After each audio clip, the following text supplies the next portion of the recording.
nasab. Dan gitu. Nanti kalau yang terkait Rasulullah, verifikasi berikutnya mungkin juga akan ada. Betul nggak rambutnya itu rambut Rasul? Betul nggak terompah yang dicium Buya Yahya itu terompahnya Rasul? Kan pasti orang juga akan diteliti nanti. Ketika konsep ro'iyah sudah diberlakukan semenjak 1300, wis mendarah daging.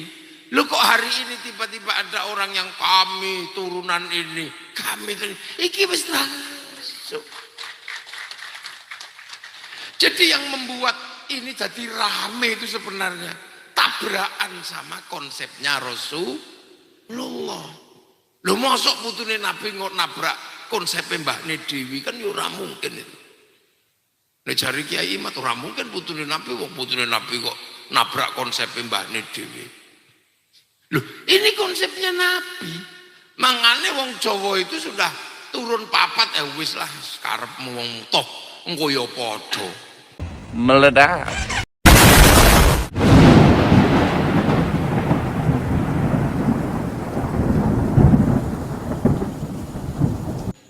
Itu berlaku. Makanya Indonesia itu tidak menggunakan faham people. People itu vox populi, vox dei, suara mayoritas, suara Tuhan.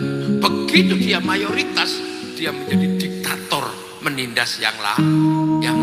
Makanya di negeri ro'iyah nggak cocok diterapkan konsep khilafah dan ikhwanul muslimin. Nggak cocok, nggak bisa. Ro'iyah itu sudah enak kok, setara, sederajat, masih enak. Kok tiba-tiba PKI komunis, ya nggak bisa. Karena komunis itu proletar, begitu dia mayoritas, dia diktator proletariat, menindas. Nah makanya ro'iyah itu bisa mimpin dan bisa dipimpin. Makanya dalam konsep ro'iyah ini Indonesia bisa jalan. Nah kalimat ro'iyah atau rakyat gak mungkin keluar dari orang yang bukan Islam. Dan pilihan kenapa bukan asyidda walal kufar, bukan kafir, tapi ro'iyah ini adalah para wali. Loh makanya begitu ro'iyah ini diterapkan, makanya Indonesia kemudian dikenalkan konsep hidup berbeda tapi saling melengkapi. Itu dikenal dengan konsep musyarakah, yang akhirnya kita kenal dengan konsep masyarakat. Musyarakah ini yang jadi masyarakat ini. Dari wong Cirebon masyarakat itu masyarakat. Beli masyarakat. Ini saling melengkapi. Makanya Cina yo urip, Kristen yo urip, itu saling melengkapi. Semua berjalan sesuai dengan apa? Dengan keyakinannya masing-masing. Lakum dinukum, tapi hidup bersamanya saling mengisi, saling melengkapi. Ya kiai itu sholat, tapi sholat itu nutup aurat. Nutup aurat itu kain itu kiai nggak bisa mikir, karena yang mikir nutup aurat kain itu pabrik dilala pabrik isi duwe Cina. Makanya kiai itu nggak pernah ribut hancurkan Cina, apa ya Cina, dari Cina nih lu mau utuh kiai. Dan itu bisa berlaku di Indonesia. Makanya sih dikit-dikit hancurkan Cina, ini murah Indonesia itu. Mungkin baru datang. Bahkan yang paling ekstrim itu dengan Yahudi. Yang lain hancurkan Yahudi. Indonesia mikir. Soalnya haji itu begitu naik ke pesawat, sing gawe karo sing ngurus pesawat itu yang Yahudi. Karena Yahudi ini mati kabeh, nglangir. Makanya tahu. Bukan kok kemudian hancurkan bumi. Nah, ini namanya musyarakah atau masyarakat. Nah, yang suka ngamuan itu biasanya kiai freelance. Nah, teritori musyarakah, musyawarah, diikat dalam satu teritori yang namanya wilayah.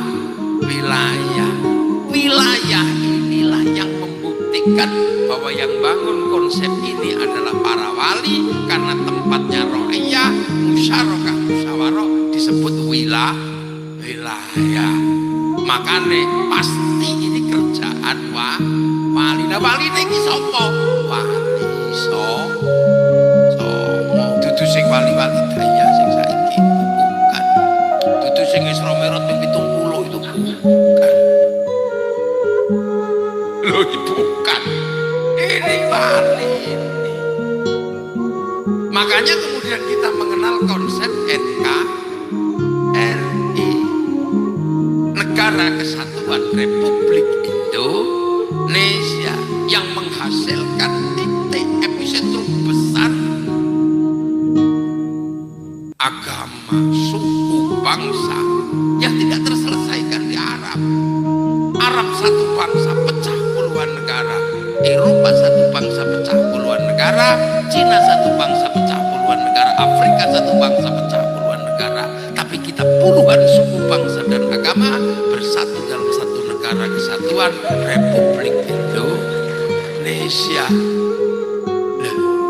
Dan yang sampai hari ini tegas selalu mengatakan NKRI harga mati itu santri, karena santri tegas mengatakan penerus wali songo. Maka payung bersamanya adalah Pancasila. Ini kan paralel, bisa diuji. Pancasila tertinggi adalah Tuhan, ketuhanan.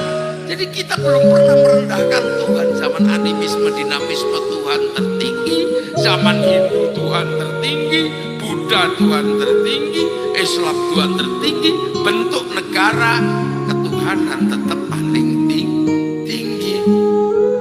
Dari mulai kalimat ro'iyah diterapkan sampai terstruktur menjadi negara, sampai punya landasan namanya Pancasila, teritorinya disebut wilayah, makamnya wali juga ada. Makanya ini pasti dikerjakan oleh para wali.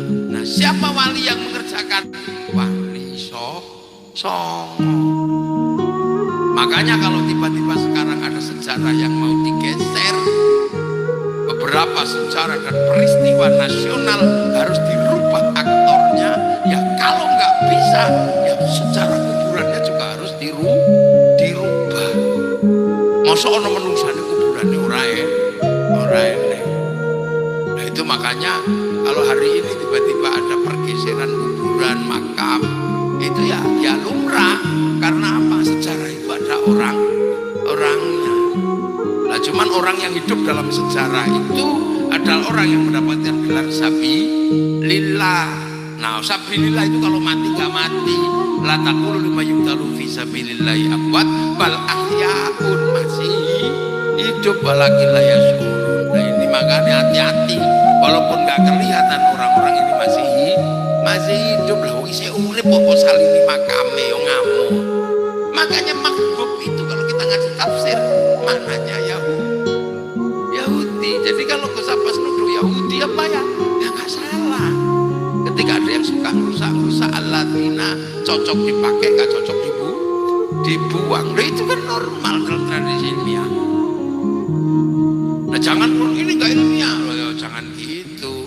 Newton itu juga nggak ilmiah, cuma delok apel jatuh dihitung. Dari menghasilkan teori gravitasi. Pertanyaan itu nggak ada yang nggak ilmiah, semua pertanyaan itu ilmiah. Nah itulah.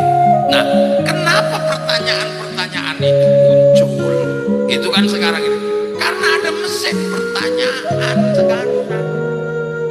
Kalau dulu orang baik nanya ke kiai, orang pertanyaan jelek nanya orang jelek. Sekarang itu ada mesin yang pikir. Ini semua, ini bahkan gak ada apa-apa aja nanya kok sekarang itu, gak bahaya tak? Loh itu artinya ini era yang gak bisa dibendung. Karena apa? Google itu bisa ditanya apa saja. Saya ada Kiai Iman sama Kiai Alwi, apa Kiai Gus Abbas. Ini Ini kan sebenarnya yang sekarang pondok ini kan memang lagi trending gitu dalam urusan nasab dan gitu. Nanti kalau yang terkait Rasulullah, verifikasi berikutnya mungkin juga akan ada. Betul nggak rambutnya itu rambut Rasul? Betul nggak terumpah yang dicium Buya Yahya itu terumpahnya Rasul? Kan pasti orang juga akan diteliti nanti. Ini beda yang pelan-pelan akan membuka tabir seluruh dunia, karena nanti ada manusia yang bisa buka selimut langit satu sampai langit-langit berikutnya. Itu ada, karena nanti ada manusia yang disebut ulul albab. Ulul albab itu alladzina yadhkurunallaha qiyaman wa qu'udan wa 'ala junubin wa yatafakkaruna fi khalqis samawati wal ardh. Ini dipikir semua sama ulul albab. Ini nanti keluar orang ini sampai seluruh pengetahuan langit, bumi dan macam-macamnya ini masuk ensiklopedia Rabbana ma khalaqta hadza batila subhanaka faqina adzabannar. Orang ini nanti akan muncul.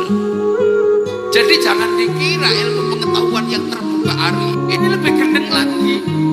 Beberapa langit ini akan kebuka sama namanya ulul albab. Yang gak kebuka itu tentang dirinya sendiri. Si ulul albab gak bisa membuka dirinya, namanya ruh. Karena yas'alunaka 'anir ruh, qul ruh min amri rabbi wa ma utitu minal ilmi illa qalila. Itu nih generasi ini muncul. Iki medeni wong ulul albab. Jadi nek dibuka nasab ini baru prolog. Kiai Imat itu baru mukadimah. Belum ama ba'du, belum. Bagi pembukaan. Nanti pasti akan diteliti. Yang sendal, yang jubah, yang pasti diteliti. Dan kalau betul persesuaiannya, itu pasti akan ketemu. Makanya sekarang manusia juga bisa diteliti, DNA diteliti, ketemu. Karena ilmu kedokteran juga akan bergerak terus, bahwa nanti akan ada ensiklopedia pengetahuan yang dibuka oleh ulul albab. Makanya kalau sekarang kiamat sudah dekat, belum. Dunia masih belum terbuka semua. Ulul albab kerjanya belum selesai. Nanti kalau ulul albab selesai baru kiamat. Nah, ensiklopedia terbesar itu di Indonesia. Makanya kiamat atau enggak tergantung ensiklopedia Indonesia. Kalau ensiklopedia Indonesia selesai ya baru kiamat. Bisa meneruskan perjuangan beliau bersama keluarga besar Buntat demi agama, bangsa dan negara. Ternuhun. Assalamualaikum warahmatullahi wabarakatuh.